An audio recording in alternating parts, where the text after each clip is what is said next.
Welcome back to unpaid college. Unpaid college में स्वागत है दोस्तों आपका।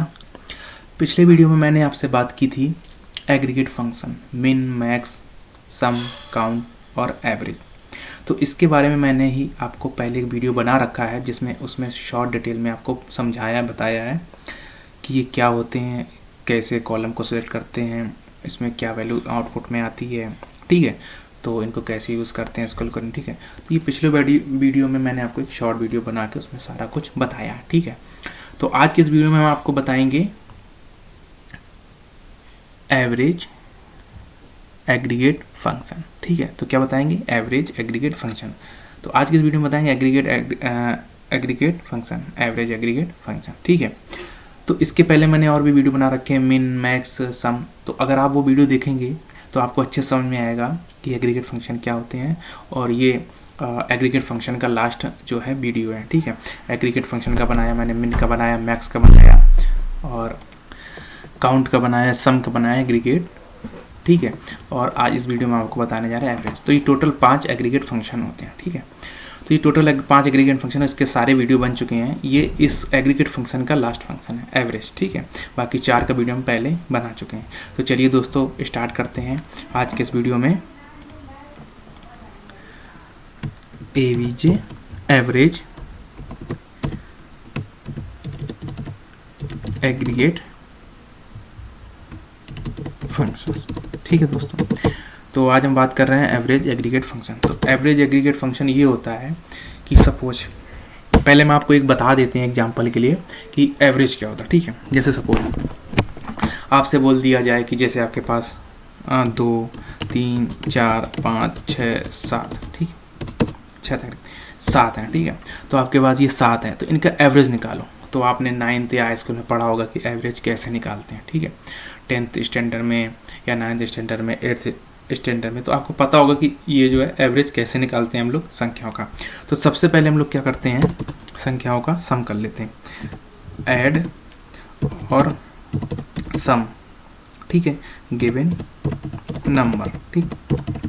तो मैंने क्या किया, ऐड और सम कर लिया गिवन नंबर का, ठीक है, एंड डिवाइडेड बाय, ठीक है, डिवाइड कर लेते हैं किससे, जो संख्याओं का काउंट होता है, ठीक, 1 2 3 4 5, 1 2 3 4 5, ठीक है, 5, ठीक। तो अभी देखो सबसे पहले हम ऐड करते हैं 3 2 5, 5 4 9, ठीक, 9 5 14, 14 6 20। तो टोटल नंबर कितना हुआ, 6 ये हो गया, ठीक है, और 5 ये हो गया, 5 ये 10 हो गया, ये 14 हो गया, ये 6 20 हो गया, ठीक है। अगर अब हम 20 में 20 हमने लिख लिया, ठीक है। अब इसका अगर हम डिवाइड करते हैं, ठीक, डिवाइडेड बाई कितनी संख्या है, 1 2 3 4 5, 5, करेक्ट। तो हमारे पास ये 5 संख्या है, ठीक है।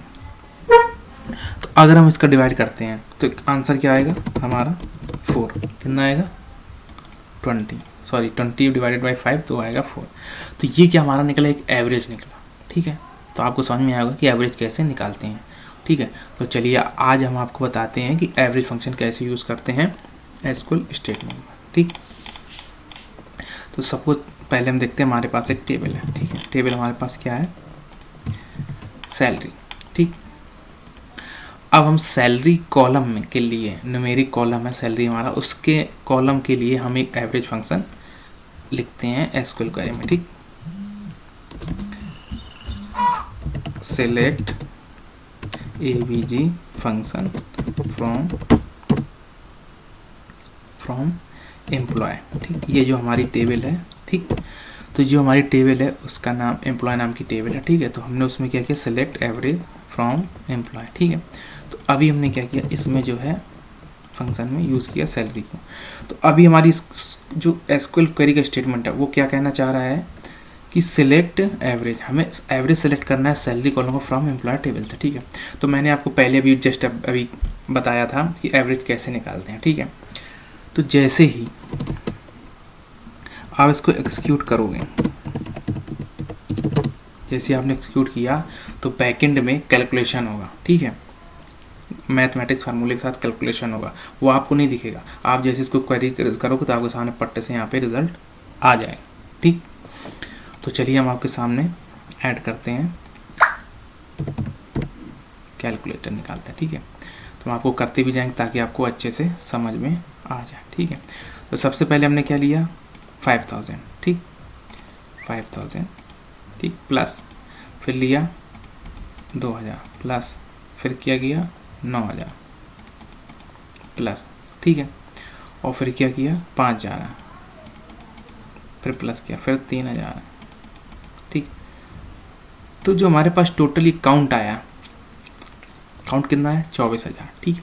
तो जो हमारा काउंट 24000 आया, तो अब देखो रोज कितनी है, ठीक है, कितनी कितनी उसने वैल्यू सम करी, जितनी भी वैल्यू सम करेगा, ठीक है, कॉलम में रो में जितनी वैल्यू पड़ी इसको सम करेगा, जितनी वैल्यू को सम करेगी, बात ध्यान से सुनना आप, जितनी वैल्यू सम करेगा उतनी ही का डिवाइड करते हैं। ठीक है, डिवाइडेड बाई कितना 1 2 3 4 5 कर दिया। ठीक, रिजल्ट हमारे पास क्या आ गया 4800। ठीक है, तो ये हमारा क्या हुआ, ये हमारा क्या हो गया एवरेज। जैसे ही आप सेलेक्ट एवरेज सैलरी करोगे न्यूमेरिक कॉलम के लिए, तो ऐड करके डिवाइडेड बाई कर देगा बैक एंड, ठीक। तो आपके सामने तुरंत ये आ जाएगा 4800। तो ये आपका क्या हो गया, ये आपका एवरेज एक निकल के आया। ठीक है, आया समझ में। ठीक है, तो एक मैं आपको और समझाता हूँ। ठीक, सपोज ये तो इसका रिजल्ट हो गया कि सैलरी, अगर हम यहाँ पे कंडीशन लगाते हैं, ठीक, कंडीशन क्या लगाते हैं, select AVG function from employ, ठीक। एम्प्लॉय में हमने यहाँ पे क्या रख दिया सैलरी, सैलरी इसमें भी क्या रखना, ठीक है, लेकिन इसमें थोड़ा हम अलग करते हैं। ठीक है, तो अलग मीन्स क्या करते हैं इसमें कि सपोज जैसे हमने यहाँ पे कंडीशन डाल दी WHERE वेयर, ठीक है, वेयर जहाँ पर सिटी क्या हो, दिल्ली हो, ठीक। तो मैंने यहाँ पे क्या डाला कि सिलेक्ट एवरेज, सिर्फ वही देखो, पहले तो ये पूरे कॉलम को लेकर सिलेक्ट कॉलम एवरेज को, ठीक है, फ्रॉम एम्प्लॉय, लेकिन हमने आप कंडीशन डाल दी जहाँ पे दिल्ली होगा सिटी नेम, ठीक है, सपोज यहाँ पे 2 सिटी का नेम दिल्ली है, ठीक है। तो हमने क्या कंडीशन डाल दी, वही कॉलम लेगा सैलरी से, वही रोज लेगा जिसकी रोज में दिल्ली सिटी पड़ रहा है। ठीक है, तो अभी ये क्या करेगा 5000 इसका उठाएगा, 5000 इसका उठाएगा, क्यों, क्योंकि सिटी जो है उसने बोल रखा है, कंडीशन में बोल रखा है कि दिल्ली होनी चाहिए, ये दिल्ली है। ठीक है, तो ये 2 कंडीशन है, ठीक है, कंडीशन में 2 जगह दिल्ली आ रहा है जो हमने कंडीशन यूज करी, तो सिर्फ इन्हीं 2 वैल्यू को उठाएगा। ठीक है, तो अगर इन 2 वैल्यू को उठाता है, ठीक, तो ये क्या हो जाएंगे 5000, ठीक, इन्हीं 2 वैल्यू को अगर उठाता है तो 5 5 कितना हो जाएगा 10,000। ठीक है, 5000 प्लस 5000 10,000, 10,000 डिवाइडेड बाई 2 क्यों कर रहे हैं, क्योंकि उसने सिर्फ 2 ही रोज उठाई हैं। ठीक है, जहाँ पे दिल्ली सिटी नेम था उसने सिर्फ जो है वही 2 कॉलम को, सॉरी कॉलम की रो को काउंट किया, 5 5 10, 10 में 2 का डिवाइड, तो कितना हो जाएगा फिर से 5000 हो जाएगा। ठीक है, तो पहले उसने क्या किया 5000 ऐड कर लिया, फिर 5000 ऐड कर लिया, अब उसने कितने कॉलम काउंट करे 5000 ये किया, 5000 ये किया, क्यों, उसके सामने दिल्ली था, तो दिल्ली वाले देखो यहाँ पे कंडीशन क्या लगी, सिटी नेम दिल्ली हो तो वही रो का काउंट करे सैलरी कॉलम का वैल्यू। ठीक है, तो उसने दिल्ली ये देखा, तो 5000 ये जोड़ दिया, 5000 ये जोड़ दिया। ठीक है, अब उसने वैल्यू कितनी जोड़ी 2, 5000 इधर 5000, तो 2 का डिवाइड करते हैं। ठीक है, 2 का डिवाइड किया तो हमारे पास क्या आउटपुट में आएगा, एवरेज क्या आएगा हमारा 5000। ठीक, तो मैंने कैलकुलेटर का यहाँ पे इसलिए यूज़ किया कि ताकि आपको अच्छे से समझ में आए। ठीक है, कैसे डिवाइड करते हैं, जो वैल्यू लेगा जितनी उतनी का डिवाइडेड बाई हो जाएगा। ठीक है, तो ये तो बैकएंड का प्रोसेस था। अगर हम जैसे इसको एक्सक्यूट करेंगे, ठीक है, जैसे हम इसको एक्सक्यूट करेंगे तो आउटपुट में तुरंत क्या भेज देगा, आउटपुट में 1 सेकंड के अंदर आ जाएगा आपका रिजल्ट 5000। ठीक है, तो मैं आशा करता हूँ कि आपको एवरेज एग्रीगेट फंक्शन समझ में आया होगा। ठीक है, और मैं अच्छे से अच्छे समझाने की कोशिश करता हूँ कि ताकि आपको और अच्छे से समझ में आए। ठीक है, और ये लास्ट वीडियो था एग्रीगेट फंक्शन का, ये लास्ट वीडियो था। ठीक है, तो ऑलरेडी पहले मैं एग्रीगेट फंक्शन क्या होता है उसका डिटेल में बता चुका हूँ, मिन मैक्स सम काउंट। ठीक है, ये लास्ट वीडियो था एवरेज। ठीक है, तो अगर आप इसको सारी वीडियोज़ को देखोगे तो आपको समझ में आएगा एग्रीगेट फंक्शन क्या होते हैं। ठीक है, तो मैं आशा करता हूँ आपको समझ में आया होगा। अब नेक्स्ट वीडियो में मिलते हैं एक न्यू टॉपिक के साथ, तब तक के लिए बाय बाय, थैंक यू दोस्तों।